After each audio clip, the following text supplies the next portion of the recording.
Shalom, bersama saya Pendeta Samuel Kundiman untuk kembali menyapa Bapak Ibu kekasih dalam Tuhan dalam program Bible Study Online CK7. Setelah belajar dari Sakaria pasal yang keempat mengenai penglihatan kelima, hari ini kita akan lanjutkan pembahasan kita dari pasal yang kelima kitab Sakaria, yaitu mengenai penglihatan keenam dan penglihatan yang ketujuh. Jika 5 penglihatan sebelumnya berbicara tentang pengharapan dan penghiburan, maka 3 penglihatan terakhir yang ada di pasal yang ke-5 dan ke-6 adalah penghukuman bagi sebagian umat. Dari 50.000 orang buangan yang kembali ke Yehuda, ada sebagian umat yang berlaku fasik, yang melakukan dosa dan kebejatan moral di mata Tuhan tentu saja.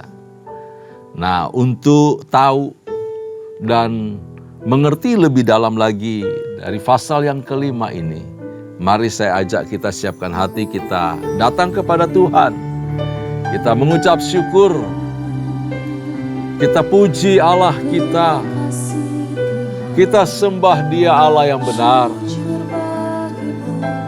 Inaya sandana banabaya. Terima kasih Tuhan untuk kesetiaan-Mu. Terima kasih Bapa untuk kebaikan. Terima kasih. Haleluya. Haleluya. Yesus.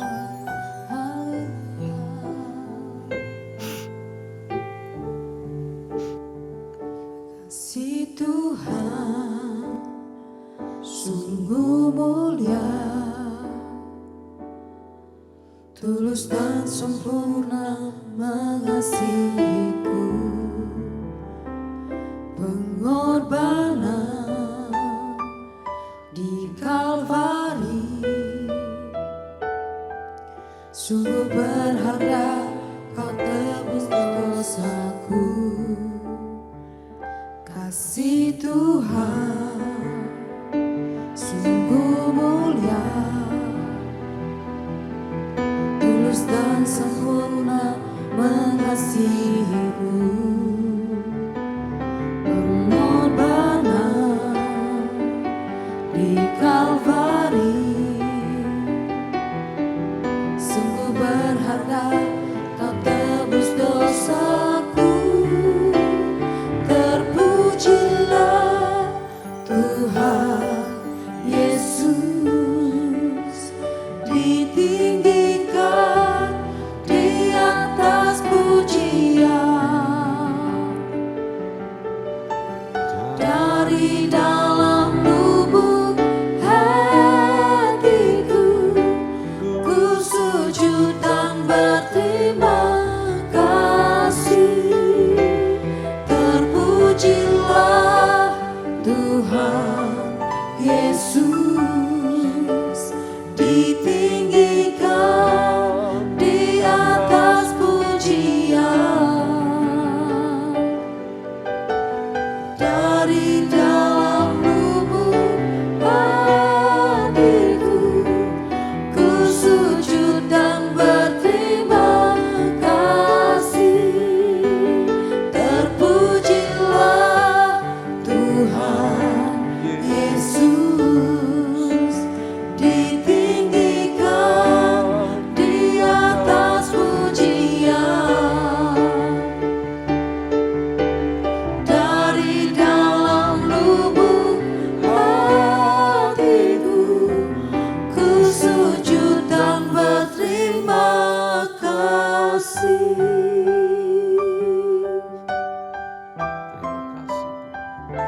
Kasih Tuhan sungguh mulia,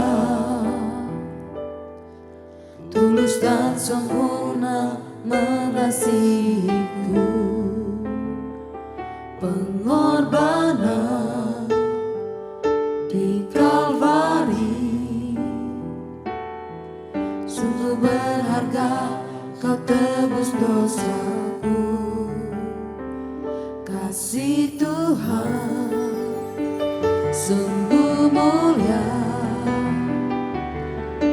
tulus dan sempurna mengasihiku. Pengorbanan di Kalvari sungguh berharga, kau tebus dosaku. Terpujilah Tuhan Yesus, ditinggikan di atas pujian. Dari dalam lubuk hatiku, ku sujud dan berterima kasih. Terpujilah Tuhan Yesus, ditinggikan di atas pujian. Dari dalam lubuk hatiku, ku sujud dan berterima kasih. Terpujilah Tuhan Yesus, ditinggikan di atas pujian. Dari dalam lubuk hatiku, ku sujud dan berterima kasih. Dari dalam lubuk hatiku, ku sujud dan berterima kasih. Dari dalam lubuk hatiku, ku sujud dan berterima kasih.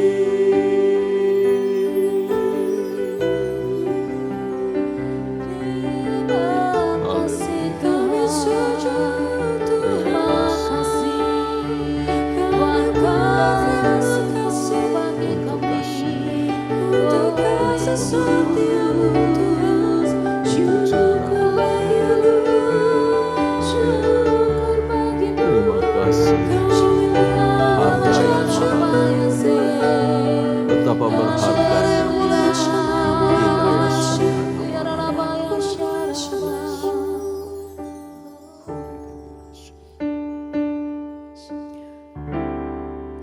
Ku bersyukur Bapa, ku bersyukur Tuhan, buat kasih setiamu di dalam hidupku.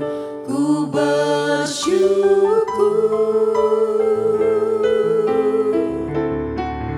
ku bersyukur Bapa, ku bersyukur Tuhan, buat kasih setiamu di dalam hidupku. Ku bersyukur, ku bersyukur Bapa, ku bersyukur Tuhan, buat kasih setiamu di dalam hidupku. Ku bersyukur, ku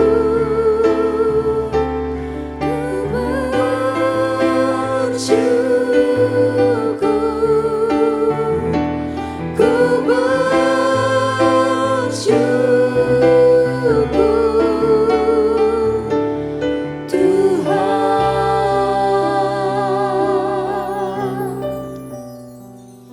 Untuk setiap perbuatanmu, untuk setiap cintamu, kasihmu, yang kau nyatakan dalam kehidupan kami, dari hari ke hari, yang kami saksikan, kami alami. Kami mengucap syukur ya Tuhan. Terpuji-pujilah namamu. Engkau layak dipuji, Engkau layak disembah, Engkau layak terima hormat syukur kami. Terima kasih ya Tuhan. Terpujilah namamu.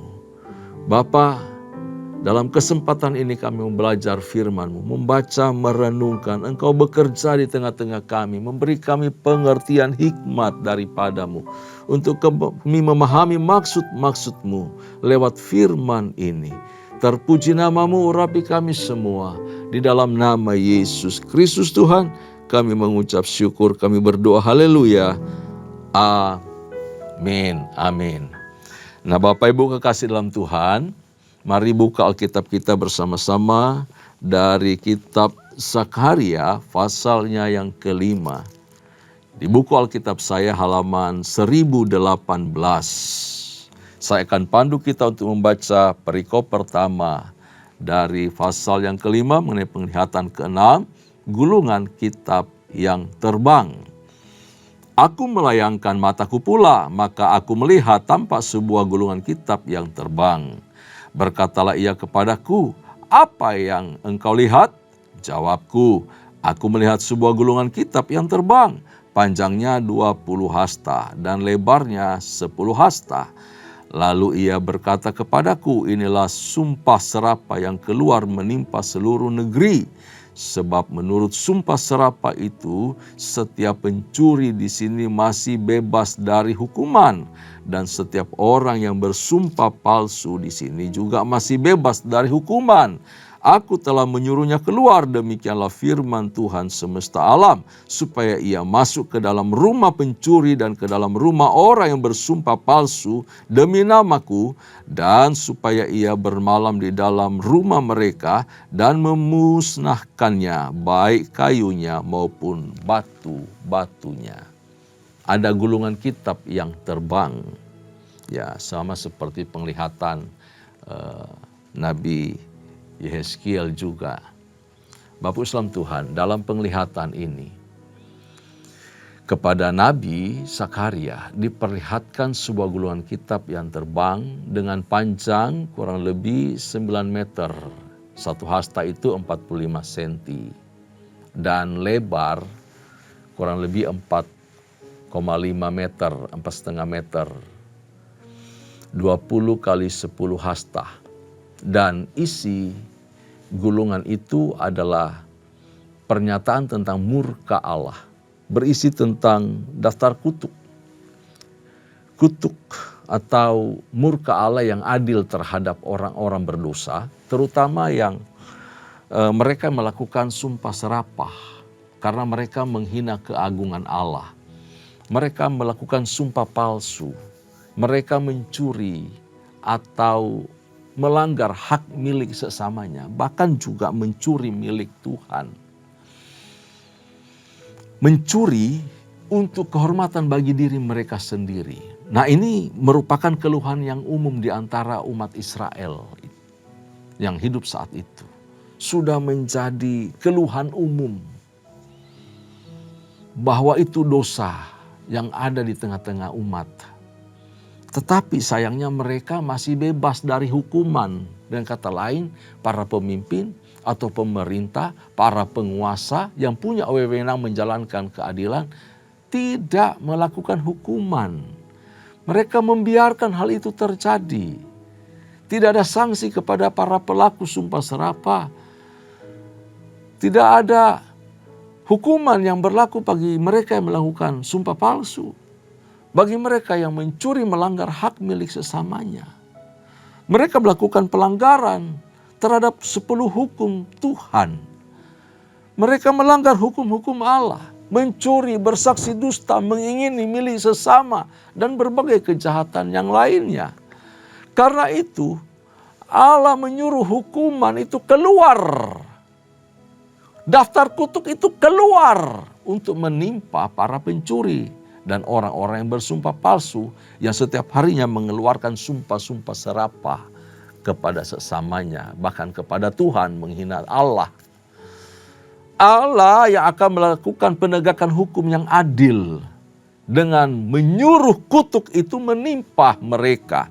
Kalau hukuman dari manusia tidak berjalan, kalau peraturan dari manusia tidak menyentuh orang-orang pelaku kejahatan, pelaku kefasikan ini, maka hukum Allah, peraturan dari Allah, tindakan Allah akan turun menimpa orang-orang yang berlaku bejat itu. Orang-orang yang melakukan tindakan kefasikan itu, yang diam di antara umat Tuhan. Nah, akibat dari hukuman ini, akibat dari kutuk ini, itu pasti sangat mengerikan. Yang pertama itu berlaku kepada si pelaku dosa itu sendiri. Orang yang mencuri, orang bersaksi dusta, orang yang suka membuang kata-kata umpatan, orang yang suka mengatakan sumpah serapah, akan mengalami kutuk itu sendiri. Barang siapa yang mencuri, ia akan ditumpas. Dikatakan di sini tidak ada perbaikan, tidak ada sanksi untuk membuat itu dia jera atau kelakuannya diperbaiki. Tetapi jelas dia dibinasakan, ditumpas dari antara negeri orang yang hidup, di antara umat Allah, di antara masyarakat, di antara gereja, di antara perkumpulan umat Allah. Dia akan dibinasakan. Saya melihat ini adalah, kalau kita terapkan di kalangan umat Tuhan sekarang ini dosa yang sangat mengerikan dan orang tersebut tidak pernah mau bertobat dan terus-menerus hidup di dalamnya. Mencuri apapun bentuknya, mencuri milik sesama, mencuri milik Tuhan, mencuri hadirat Allah, mencuri kemuliaan Allah, mencuri dalam bentuk apapun juga. Bersumpah palsu, suka mengata-ngatai orang, bersaksi dusta, sumpah serapah keluar dari mulutnya, mengutuk orang lain, menghina apapun bentuknya, kekejaman yang dikeluarkan dari mulut, yang merusak orang lain, yang menghina orang lain, yang kemudian membunuh masa depan orang lain, merampas harga diri orang lain lewat kata-kata. Kepada dia kutuk atau hukuman daripada Allah akan turun. Yang kedua, bukan cuma untuk dirinya sendiri tetapi kepada keluarganya. Kepada keluarganya. Kutuk itu masuk ke dalam rumah si pencuri dan ke dalam rumah orang yang bersumpah palsu. Kutuk Allah datang bersama dan perintah untuk mendobrak pintu dan tidak akan dapat ditahan dengan palang pintu yang terkunci. Bayangkan, orang di dalam rumah sudah menahan kutuk itu jangan masuk, tetap dia terobos. Artinya apa? Hukuman itu pasti turun, pasti menimpa. Nah, ini sangat mengerikan kalau jatuh terjadi dalam kehidupan orang percaya kepada gereja Tuhan. Kalau terus-menerus hidup di dalam dosa, maka tidak ada keselamatan di dalam orang itu. Dan kata lain, bahwa Tuhan menganggap orang ini, umat ini, tidak pernah mengenal Allah. Digolongkan sebagai orang berdosa, orang fasik yang tidak pernah mengenal Tuhan, yang tidak pernah menerima keselamatan kekal dari Allah. Karena apa? Hidup terus-menerus di dalam dosa. Hidup terus-menerus dengan dosa dan tidak mau bertobat, bahkan meninggalkan kehidupan yang benar, menolak Allah. Kutuk Tuhan ada di dalam rumah orang fasik. Orang benar bisa digolongkan di dalam kehidupan orang fasik atau sebagai orang fasik jika hidup terus-menerus di dalam dosa dan tidak mau bertobat, tidak berpaling kepada Allah, tidak meninggalkan jalan yang sesat. Amsal 3 ayat 33. Kutuk Tuhan ada di dalam rumah orang fasik. Saya percaya kita semua orang-orang benar dan kita tidak akan digolongkan sebagai orang fasik. Setiap kali kita melakukan kesalahan pelanggaran di hadapan Tuhan, datang, bertobat, tinggalkan kejahatan, minta ampun sama Tuhan, berdamai dengan Allah. Ia Allah yang setia, Ia mengampuni kita dan menghapus segala kesalahan pelanggaran kita. Bapak Islam Tuhan, kutuk itu tidak hanya menimpa rumah orang fasik, tapi juga bermalam di rumahnya, bermalam di dalam rumahnya. Kemanapun ia pergi, kutuk akan menyertainya. Sehingga apa yang diperbuat oleh tangannya, apa yang direncanakannya, apa yang dipikirkannya akan Tuhan runtuhkan. Dan Tuhan akan memusnahkannya. Saudara-saudaraku, bukan hal mudah ketika membaca bagian ini.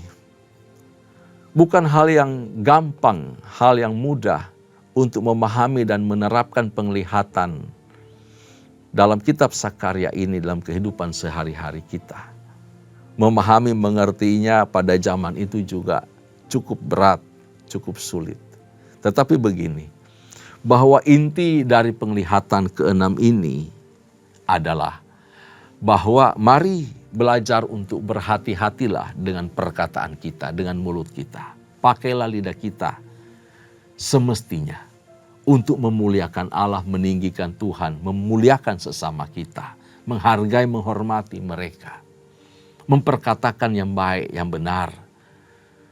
Di rumah bersama anak, bersama istri, keluarkanlah kata-kata yang sejuk, yang menolong, memberi semangat, memberi sukacita, merangsang dia untuk dia bangkit, dia kuat.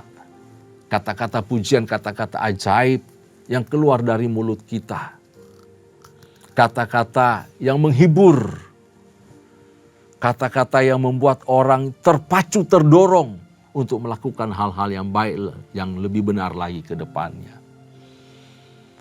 Karena itu pakai mulut kita dalam porsi yang benar, tepat, dan tujuannya yang baik untuk memuliakan Tuhan. Jangan berdusta, jangan suka berbohong, jangan bersumpah palsu. Sumpah palsu di sini artinya mengatakan sesuatu yang salah tetapi pakai nama Tuhan. Sudah bawa nama Tuhan tetapi tetap melanggar. Ucapannya tidak sesuai dengan perbuatannya. Sumpah palsu. Dan jangan mencuri. Hati-hati dengan dosa perkataan. Jaga mulut kita dengan baik dan benar. Katakan ya di atas ya. Dan katakan tidak di atas tidak. Jika ya, katakan ya. Jangan bawa-bawa sumpah. Demi ini, demi itu, demi ini, demi itu. Nggak usah. Ya, katakan ya di atas ya. Katakan tidak jika memang tidak. Lebih daripada itu berasal dari si jahat, si iblis. Jadi orang benar harus belajar mengatakan ya, sungguh ya. Katakan tidak, sungguh tidak. Hal yang suci menjadi tercemar karena dosa. Oleh karena perbuatan sepele, kesalahan sepele saja. Reputasi bisa jatuh, bisa runtuh. Karena itu mari jaga mulut kita, jaga perbuatan kita. Jangan akhirnya semua yang kita bangun, semua yang kita dirikan, semua yang kita rintis akan runtuh dan menjadi sia-sia karena satu dosa. Nama kita rusak oleh karena satu pelanggaran. Jangan pernah mengizinkan dosa masuk di dalam kehidupan kita sedetik pun. Keluarga bisa hancur akibat dosa. Persahabatan hancur oleh karena dosa. Satu perkumpulan, persekutuan bisa runtuh, bisa hancur, bisa bubar oleh karena dosa. Oleh dosa perkataan. Oleh dosa sumpah serapah.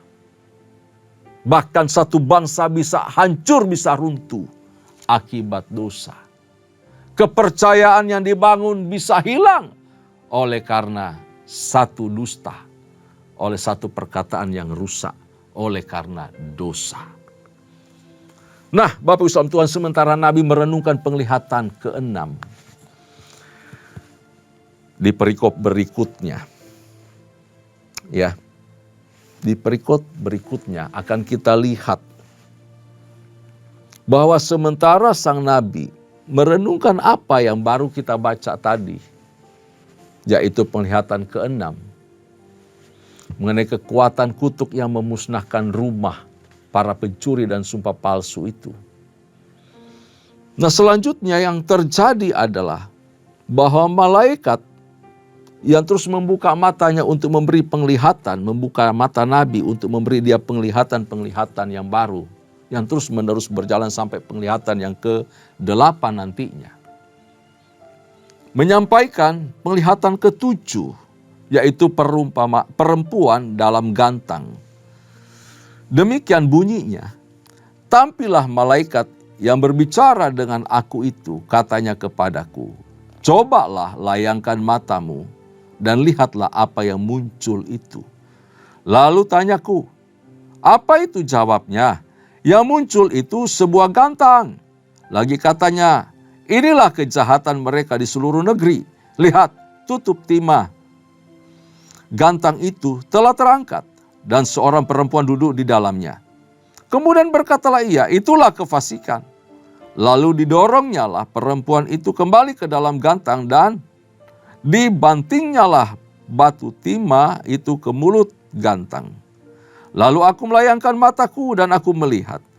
Tampak tampil 2 orang perempuan yang sayapnya didorong oleh angin. Adapun sayap mereka adalah sayap seperti burung ranggung. Mereka mengangkat gantang itu di antara bumi dan langit. Bertanyalah aku kepada malaikat yang berbicara dengan aku itu, kemana mereka membawa gantang itu? Jawabnya kepadaku, ke tanah Sinear, untuk mendirikan sebuah rumah bagi perempuan itu. Dan apabila itu selesai, maka mereka akan menempatkan dia di sana, di tempat rumah itu didirikan. Bapak Ibu Tuhan, penglihatan ini cukup sukar untuk dimengerti. Jujur aja, sulit untuk dimengerti. Tetapi di sini dikatakan bahwa malaikat memberi arti penglihatan itu kepada Nabi Zakaria. Bahwa sang nabi melihat gantang itu. Nah, gantang itu adalah alat untuk mengukur gandum. Gantang isinya itu 10 eva. Nah, 10 eva itu kurang lebih 36 liter. 1 eva 36 liter. Jadi kalau 10 eva berarti 360 liter. Itu satu gantang. Berarti tempat yang cukup besar. Kayak drum lah ya. Bahwa Allah menakar kejahatan yang dilakukan orang Yahudi di seluruh negeri. Allah juga nanti mengukur, menimbang bangsa-bangsa dengan takarannya. Allah akan memisahkan gandum dari sekam. Kalau di perjanjian baru digambarkan seperti itu. Domba dari kambing. Nah, di sini dikatakan bahwa lalu malaikat itu berbicara tentang perempuan di dalam gantang itu. Karena muncul nanti seorang perempuan di dalam gantang. Dikatakan, dijelaskan bahwa perempuan itu adalah simbol dari kefasikan. Kefasikan yang ada di tengah-tengah bangsa itu. Kefasikan yang tinggal di dalam bangsa itu. Di tengah-tengah umat Yehuda. Di tengah-tengah umat Yahudi yang sudah kembali dari pembuangan. Kefasikan yang sangat menjijikan. Yang mencemarkan nama bangsa itu. Dan mencemarkan nama Tuhan. Lalu perempuan itu didorong kembali ke dalam gantang dengan penutup dari timah. Dan kata lain bahwa ini mungkin diamankan atau dijadikan semacam tahanan di dalam gantang. Artinya bahwa murka Allah terhadap orang berdosa itu tak terhindarkan. Tidak akan Allah biarkan lepas bebas. Allah buat perhitungan. Dosa itu tidak akan bisa luput dari penghakiman Allah. Tak akan bisa luput dari penghukuman Allah atas dosa itu. Jadi setiap pelanggaran, setiap dosa yang diperbuat tidak akan pernah luput dari penghukuman Allah. kita mengucap syukur kita punya Tuhan, punya juru selamat yang mau menebus kita, menggantikan kita, sehingga kita luput dari kuasa dosa, kuasa maut, dari kematian kekal. Kita diselamatkan. Selanjutnya bahwa gantang yang berisi perempuan itu yang di dalamnya itu dibawa ke negeri yang jauh. Pertama tadi dibawa naik tergantung antara bumi dan langit. Artinya apa? Sebenarnya dosa itu menjijikkan dunia, merusak dunia, tetapi juga ditolak oleh Allah. Allah tidak berkenan. Kondisinya seperti itu. Dan kemudian dibawa pergi ke negeri yang jauh oleh dua perempuan yang bersayap. Sayapnya seperti burung ranggung. Artinya sayapnya itu besar dan kokoh. Lalu dibantu oleh angin jadi tambah cepat perjalanan itu. Untuk mengangkut gantang itu di antara bumi dan langit, kemudian pergi dibawa ke tanah Sinear dikatakan.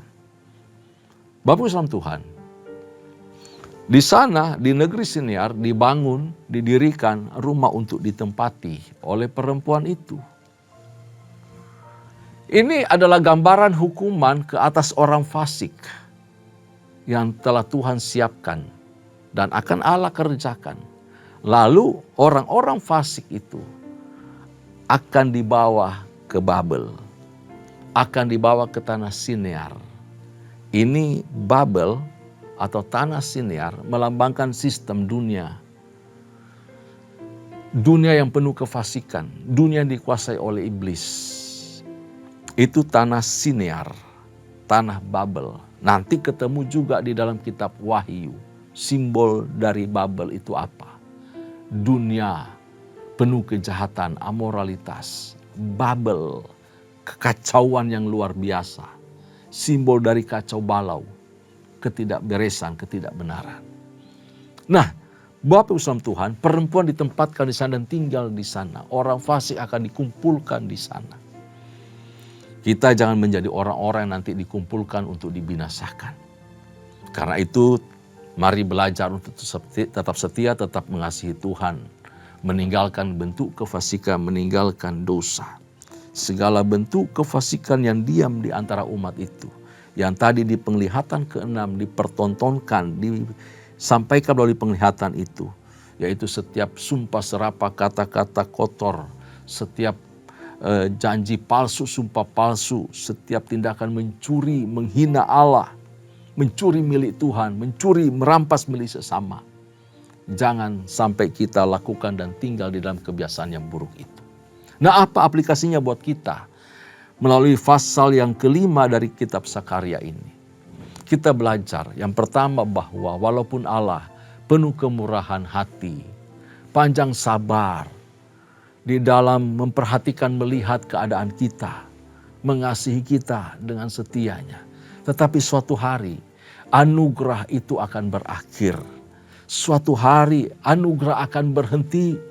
Suatu hari panjang sabar Tuhan juga tetap ada batasnya.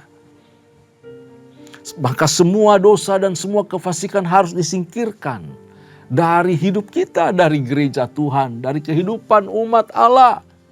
Singkirkan, buang itu jauh-jauh. Kalau tidak, maka kekidian Allah akan diangkat dari kehidupan kita. Roh Kudus akan meninggalkan kita. Sebab apa, hidup kita sudah tercemar dan tidak pernah hidup di dalam kekudusan, dalam kebenaran.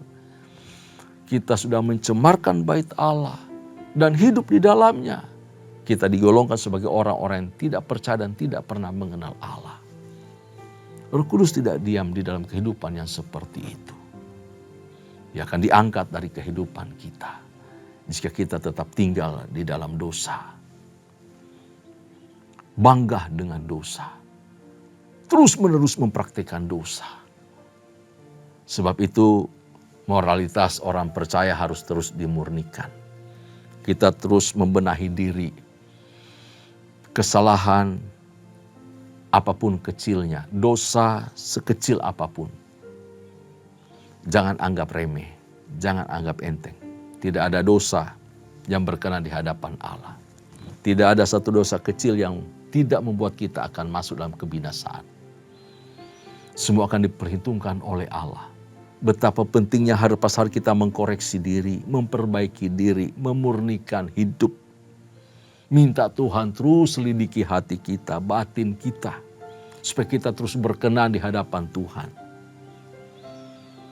Hidup kita harus menampilkan kehidupan dalam kemurnian, dalam perubahan yang nyata dari hari ke hari. Menampilkan buah roh, buah kebenaran yang berkenan di hadapan Allah.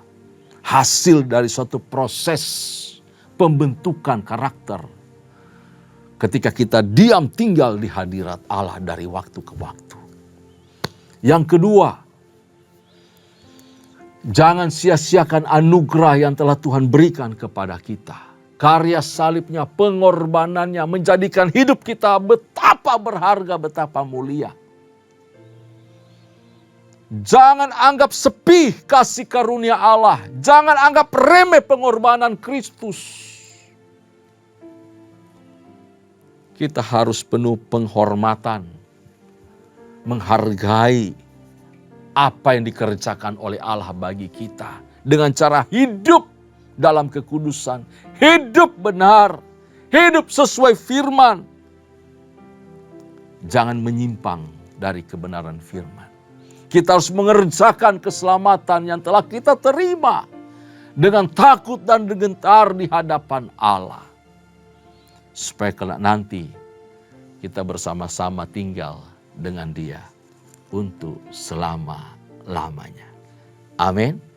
Saya percaya Tuhan akan memberi kita kekuatan untuk hidup di dalam anugerah-Nya, untuk menghormati anugerah-Nya dan mempermuliakan Kristus di dalam kehidupan kita dari hari ke hari. Gereja Tuhan, umat Tuhan pasti diberkati bagi kemuliaan Allah. Amin. Tuhan Yesus memberkati kita semua.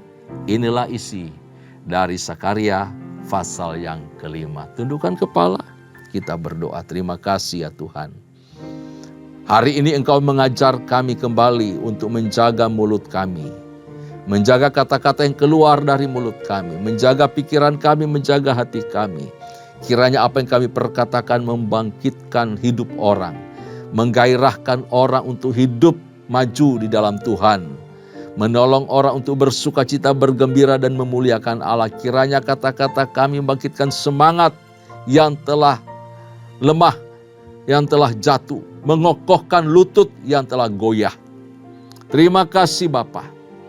Dan jauhkan dari hati kami, pikiran kami mencuri kemuliaan Tuhan. Merampas milik orang lain. Bersaksi dusta atau melakukan dosa-dosa yang lain. Yang bahkan dosa yang tersembunyi. Engkau lepaskan kami, bebaskan kami, murnikan kami ya Tuhan. Dari hari ke hari.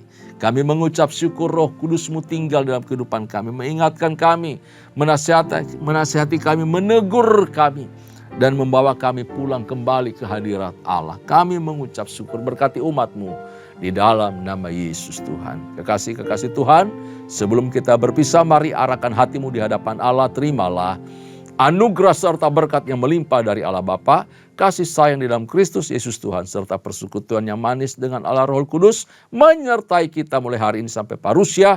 Tuhan datang pada kali yang kedua, bahkan sampai selama-lamanya. Setiap kita yang percaya sama-sama katakan, amin. Tuhan Yesus memberkati kita semua. Shalom.